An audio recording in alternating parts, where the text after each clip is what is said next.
ഞാൻ പറയുമ്പോൾ എത്രമാത്രം നിങ്ങളെക്കാൾ ശ്രേഷ്ഠമായിരിക്കും എന്നുള്ളതിനെ കുറിച്ച് എനിക്ക് ബോധ്യമുണ്ട്. എന്നാൽ എന്റെ പരിമിതമായ അദ്ദേഹത്തോടുള്ള പരിചയത്തിൽ എന്റെ അറിവിൽ നിന്നുള്ള ചില കാര്യങ്ങൾ ഈ സമയത്ത് പങ്കുവയ്ക്കുവാനായിട്ടാണ് ആഗ്രഹിക്കുന്നത്. ഏത് മേഖലയായിരുന്നാലും അവിടെ സ്കിൽഡായിട്ടുള്ള ആളുകളെ ലഭിക്കുക എന്നുള്ളത് ഏറ്റവും വലിയൊരു കാര്യം. ഏത് മേഖലയിൽ, അത് വൈദികനായിരുന്നാലും ഡോക്ടറായിരുന്നാലും അധ്യാപകനായിരുന്നാലും ആ മേഖലയിൽ സ്കിൽഡായിരിക്കുക എന്ന് പറയുന്നത് അല്പം പ്രയാസമുള്ളതും ഇന്നത്തെ കാലഘട്ടത്തിൽ വളരെ പരിമിതപ്പെട്ടിരിക്കുന്നതുമായ ഒരു കാര്യം.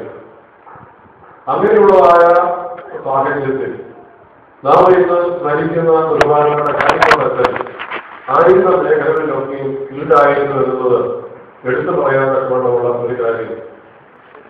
അദ്ദേഹം വൈദ്യുതി എന്നുള്ള നിലയിൽ ഇന്ന് കാണുന്നതായ സൗകര്യങ്ങളോ ഇന്ന് കാണുന്നതായ മറ്റ് മാധ്യമങ്ങളോ ഒന്നും ഇല്ലാതിരുന്ന ഒരു കാലഘട്ടത്തിൽ അദ്ദേഹത്തിന്റെ അജപാലന ശുശ്രൂഷ എന്ന് പറയുന്നത് വളരെ ത്യാഗനിർഭരമായിരുന്നു. വിളിച്ചവൻ വിശ്വസ്തൻ എന്നുള്ള ആ ഒരു വലിയ ചിന്തയിൽ അദ്ദേഹം ഏറ്റെടുത്തതായ പൗരോഹിത്യം, അദ്ദേഹത്തിന് ലഭിച്ചതായ പൗരോഹിത്യം ജീവിതത്തിന്റെ അന്ത്യം വരെയും നിറപടിയായി നിർവഹിക്കുവാൻ തക്കവണ്ണം അദ്ദേഹത്തിന് സാധിച്ചു. ഒരിക്കല് അദ്ദേഹവുമായി സംസാരിച്ചതായ സന്ദർഭത്തിൽ അദ്ദേഹം പറഞ്ഞൊരു കാര്യം, ഈ പരിമല നിന്നും അടൂര് വരെ അദ്ദേഹം സൈക്കിളിൽ കുർബാന ചെല്ലുവാനായി പോയിട്ടുണ്ട്. ഇന്നത്തെ കാലഘട്ടത്തിൽ ഞങ്ങളെ പോലെയുള്ള യുവവൈദിക തലമുറയിൽ ഇത്രയും ദൂരമൊക്കെ നടന്നോ സൈക്കിളിൽ പോയ വിശുദ്ധ കുർബാന ചെല്ലണമെന്ന് ആവശ്യപ്പെട്ട് കഴിഞ്ഞാൽ പോകാൻ ബുദ്ധിമുട്ടാണെന്ന് തന്നെ പറഞ്ഞു. എന്നാൽ അങ്ങനെ ത്യാഗനിർഭരമായ ഒരു ജീവിതം, എന്തിന് പരിശുദ്ധരായ പരിസരത്തിന് വേണ്ടി വെളിവിലാത്ത ജീവോദ്യസ് എന്ന് പറയുന്ന രണ്ടാമത്തെ വാഴ്ചതായ വില്ലക്കയിലെ കൊളംബോയിലെ ദൈവമാതാവിന്റെ ദേവാലയത്തിലും അദ്ദേഹം ശുശ്രൂഷിച്ചു എന്ന് പറയുമ്പോൾ വളരെ നാളുകൾക്ക് മുമ്പ് എത്രയോ ത്യാഗം സഹിച്ചാണ് അദ്ദേഹം ഇവിടെ നിന്നും യാത്ര ചെയ്ത് ആ സ്ഥലങ്ങളിലൊക്കെ പോയി വൈദിക ശുശ്രൂഷ നിർവഹിച്ചതെന്ന് നമ്മൾ ഓർക്കണം. അപ്രകാരം ത്യാഗനിർഭരമായ ഏറ്റെടുത്തതായ രംഗങ്ങളിലൊക്കെ ആത്മാർത്ഥതയോടുകൂടി പ്രവർത്തിക്കുവാൻ അദ്ദേഹത്തിന് സാധിച്ചു. ആ ആത്മാർത്ഥത വരുമ്പോഴാണ് ആയിരിക്കുന്ന മേഖലകളിൽ ഫീൽഡാക്കുവാൻ തക്കവണ്ണം സാധിക്കുന്നത്. ഞാനൊരു വൈദിക നിലയിൽ എന്നെ ഏൽപ്പിച്ചതായ ഇടവകയെ ആത്മാർത്ഥതയോടും ത്യാഗനിർഭരമായും എനിക്ക് ശുശ്രൂഷ ചെയ്യുവാൻ കഴിയുമ്പോൾ ഞാൻ ആ മേഖലയിൽ ഫീൽഡാകുകയാണ്. അദ്ദേഹം വൈദികൻ എന്നുള്ള നിലയിൽ അദ്ദേഹം പൂർണ്ണതയിൽ എത്തുവാൻ തക്കവണ്ണം അദ്ദേഹം വളരെ ശ്രദ്ധിച്ചിരുന്നു. അത് മാത്രമല്ല, അദ്ദേഹം വൈദികനോടൊപ്പം തന്നെ ഒരു വൈദ്യനുമായിരുന്നു എന്നുള്ളത് നിങ്ങൾക്ക് എല്ലാവർക്കും പറയും. അദ്ദേഹത്തിന് ചെറിയ ചെറിയ ചികിത്സാ രീതികളൊക്കെ ഉണ്ട്. അനേകം ആളുകൾ അദ്ദേഹത്തിന്റെ ചികിത്സാ രീതിയിൽ സുഖപ്രാപിക്കുന്നുള്ളത് മനസ്സിലാക്കുവാനായിട്ട് സാധിച്ചു. ബഹുമാനപ്പെട്ട അപ്പോസിലൊക്കെ അദ്ദേഹത്തിന്റെ ചികിത്സാ രീതികളിൽ ഓരോരുത്തരുടെ സൗഖ്യം ലഭിക്കുന്ന കാര്യങ്ങളൊക്കെ പറഞ്ഞ് കേട്ടിട്ടുണ്ട്. അദ്ദേഹത്തിന്റെ മുറിയിൽ എപ്പോഴും കുറെ മരുന്നുകൂട്ടങ്ങളുണ്ട്. ആരെങ്കിലും അത്യാവശ്യമായി അദ്ദേഹത്തെ കാണുമ്പോൾ ദരിദ്രനെന്നോ പണക്കാരനെന്നോ ഒന്നും ചിന്തിക്കുന്നില്ല. ഒരു പ്രതിഫലവും വാങ്ങാതെ അദ്ദേഹം അത് കൊടുത്തും അദ്ദേഹത്തിന്റെ കയ്യിലൂടെ ലഭിക്കുന്ന ആ മരുന്ന് അനേകം ആളുകൾക്ക് സൗഖ്യം പ്രദാനം ചെയ്തെന്ന് ഓർക്കണം. ഇന്ന് ഇത് ആശുപത്രിയുടെ ചുറ്റുവട്ടത്തിലാണെന്നായിരിക്കുന്നത്. ഇവിടെ അനേക രോഗികൾ എത്തുന്നുണ്ട്. ഈ രോഗികളൊക്കെ ഇവിടെ വരുമ്പോൾ അവർ സുഖം പ്രാപിച്ച് പോകണമെന്നുള്ളതാണ് അവരുടെ എല്ലാവരുടെയും ആഗ്രഹം. ചികിത്സിക്കുന്നതായ ഡോക്ടർമാരും അത് തന്നെ ആഗ്രഹിക്കുന്നത്. നമ്മൾ എത്ര മരുന്ന് കൊടുത്താലും ഒരു രോഗിക്ക് സുഖം വരണമെങ്കിൽ ആ മരുന്ന് കൊടുക്കുന്ന വൈദ്യന്റെ കരങ്ങളിലൂടെ ദൈവത്തിന്റെ കരം പ്രവർത്തിച്ചെങ്കിൽ മാത്രമേ സാധിക്കുകയുള്ളൂ. അതുകൊണ്ട് ഇവിടെ ഇരിക്കുന്ന വൈദ്യ ശുശ്രൂഷ രംഗത്ത് സേവനത്തിനായിരിക്കുന്ന ആളുകൾ നിങ്ങളെല്ലാവരും എനിക്കൊരു കാര്യം ഓർമ്മിക്കാറുണ്ട്, നിങ്ങളുടെ കരങ്ങളിലൂടെ അനേകം ആളുകൾ സുഖം പ്രാപിക്കും. ഇന്ന് നമ്മൾ അനുസരിക്കുന്നതായ ഈ ബഹുമാനപ്പെട്ട കാര്യപ്രവർത്തനത്തിന്റെ കരങ്ങളിലൂടെ ദൈവം അനേകം ആളുകൾക്ക് സൗഖ്യം നൽകിയിട്ടുണ്ട്. അതുകൊണ്ട് നിങ്ങൾ ഓരോ ശുശ്രൂഷയ്ക്കും ഓരോ രോഗിയെ സമീപിക്കുമ്പോഴും ഓരോ നേരത്തെ മരുന്ന് കൊടുക്കുമ്പോഴും നമ്മൾ മനസ്സുകൊണ്ട് പ്രാർത്ഥിക്കണം, കർത്താവ് എന്റെ കരങ്ങളിലൂടെ നീ പ്രവർത്തിക്കണമേ, സൗഖ്യം കൊടുക്കണമേ. അങ്ങനെ പ്രാർത്ഥിച്ചു കഴിഞ്ഞാൽ അനേകം ആളുകൾ സുഖപ്പെടും. കർത്താവിന്റെ പരസ്യ ശുശ്രൂഷയുടെ സന്ദർഭത്തില് അവിടെ കർത്താവിന്റെ അടുത്ത് അനേക രോഗികളെ കൊണ്ടുവന്നു.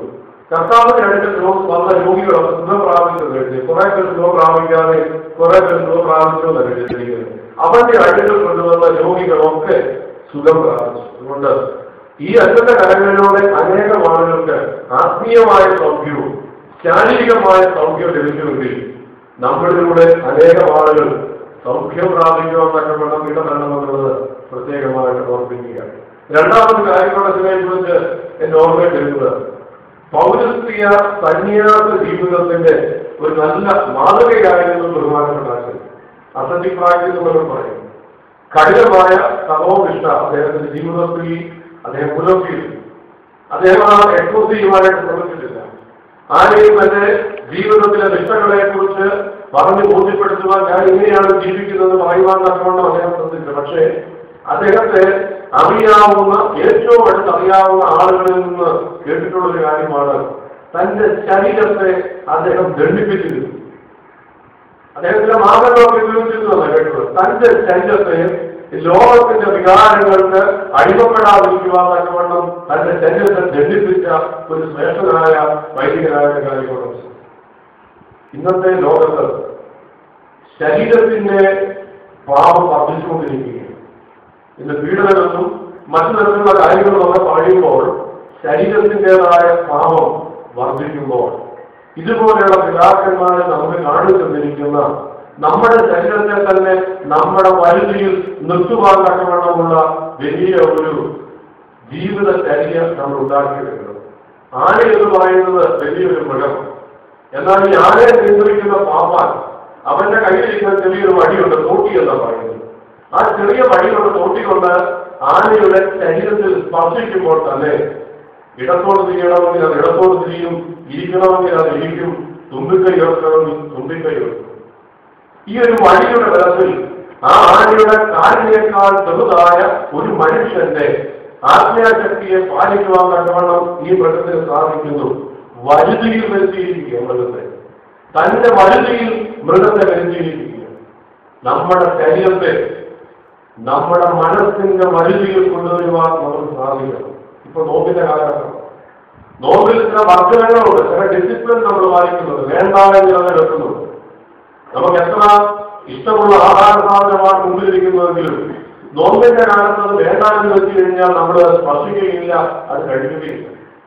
അവിടെ നമുക്ക് നമ്മളെ തന്നെ നിയന്ത്രിക്കുവാൻ തക്കവണ്ണം ഒരു ശക്തി ലഭിച്ചിരിക്കുകയാണ്.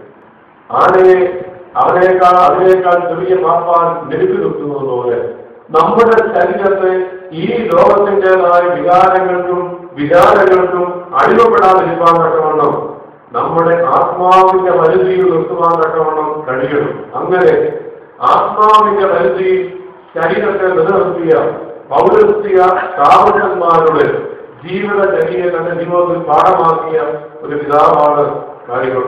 മൂന്നാമത്, ഏത് പ്രായത്തിലുള്ളവരെ തന്റെ ആദർശ വലയത്തിലേക്ക് കൊണ്ടുവരുവാൻ തന്റെ ഉപദേശം കൊണ്ട് സ്ഥാപിച്ച ഒരു പിതാവ്.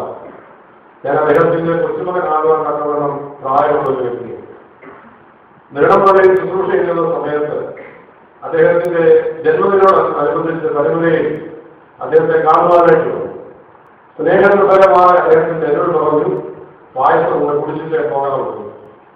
അത് അവിടെയുണ്ടായിരുന്ന ആളുകളെ കൊണ്ട് പായസം വരുത്തി നൽകി. അത് കഴിഞ്ഞ് എന്റെ കുടുംബ പശ്ചാത്തലത്തെ കുറിച്ചൊക്കെ അദ്ദേഹം ചോദിച്ചു മനസ്സിലാക്കി. ഒരു കുടുംബസ്ഥനായ വൈദികൻ പാലിച്ചിരിക്കേണ്ടുന്നതായ ചില കാര്യങ്ങളെ സംബന്ധിച്ച് അദ്ദേഹം നൽകിയ ചില ഉപദേശം എനിക്ക് വളരെ ആശ്ചര്യവും എനിക്ക് അത്ഭുതവും തോന്നി. ഇത്ര പ്രായമുള്ള ഒരു വൈദികൻ, ചെറുപ്പക്കാരായ ഞങ്ങൾ ജീവിതത്തിൽ പാലിച്ചിരിക്കേണ്ട, പ്രത്യേകിച്ചും കുടുംബ ബന്ധങ്ങളിൽ ഭാര്യ ഭർത്തൃ ബന്ധത്തിൽ പാലിച്ചിരിക്കേണ്ടതായ പ്രായോഗികമായ ചില കാര്യങ്ങൾ അതെന്താണെന്ന് ഞാൻ വെളിപ്പെടുത്തുന്നില്ല. വളരെ രഹസ്യമായി വിളിച്ച് എനിക്ക് തന്ന ഉപദേശം ഞാൻ ഇന്നും അത് ഓർക്കുന്നുണ്ട്. അപ്രകാരം നല്ല പെരുമാറ്റം കൊണ്ട് ആളുകളെ ആകർഷിക്കുവാൻ, നല്ല ഉപദേശം കൊണ്ട് ആളുകളെ പ്രായോഗികമായ ജീവിതത്തിൽ ഫലമുള്ളവരാക്കുവാൻ തക്കവണ്ണം ഈ വലിയ പിതാവിന് സാധിച്ചു എന്നുള്ളത് എടുത്തു പറയത്തക്കതായ ഒരു കാര്യമാണ്. ഈ കാണുന്ന നമ്മുടെ ഈ ദേവാലയം എന്ന് പറയുന്നത് തന്നെ പഴയത് നഷ്ടപ്പെട്ടു പോകരുത് അത് നിലനിൽക്കണമെന്നുള്ള അദ്ദേഹത്തിന്റെ ആഗ്രഹത്തിന്റെ വലിയൊരു പൂർത്തീകരണമുണ്ട്.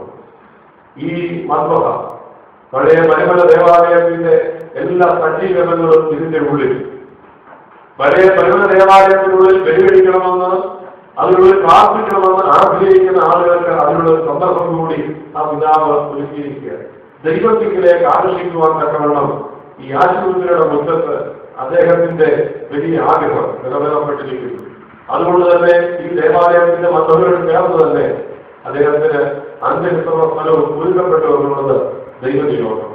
ഇതുപോലെയുള്ള മനുഷ്യന്മാര് നമുക്ക് ഇന്നത്തെ കാലഘട്ടത്തിൽ ഏറ്റവും ഉദാഹരണ മാതൃകയായി നമ്മുടെ മുൻ നിൽക്കുമ്പോൾ ഇവർ കാണിച്ചിട്ടുള്ള നല്ല നല്ല മാതൃകകൾ പിൻപറ്റുക, അവരുടെ ഓർമ്മദിനെ കഴിക്കുമ്പോൾ അവരുടെ വിശ്വാസത്തെ അനുകരിക്കുവാനാകണം. ദൈവം നമുക്ക് ഓരോരുത്തർ കൃപയാകട്ടെ. ദൈവത്തിന്റെ കൃപ നമ്മളെ ആവശ്യിക്കട്ടെ. ആ നന്ദിപിതാവിന്റെ ദൈവം ഇപ്പോൾ നമ്മുടെ വിശ്വസിപ്പിക്കട്ടെ. ദൈവം നമ്മളെ വാഴ്ചയെ ഗ്രഹിക്കട്ടെ. ഇങ്ങനെ ഒരു അവസരം നൽകിയ ഇത് ചുമതലപ്പെട്ട എല്ലാവരോടുമുള്ള നന്ദി അറിയിക്കും.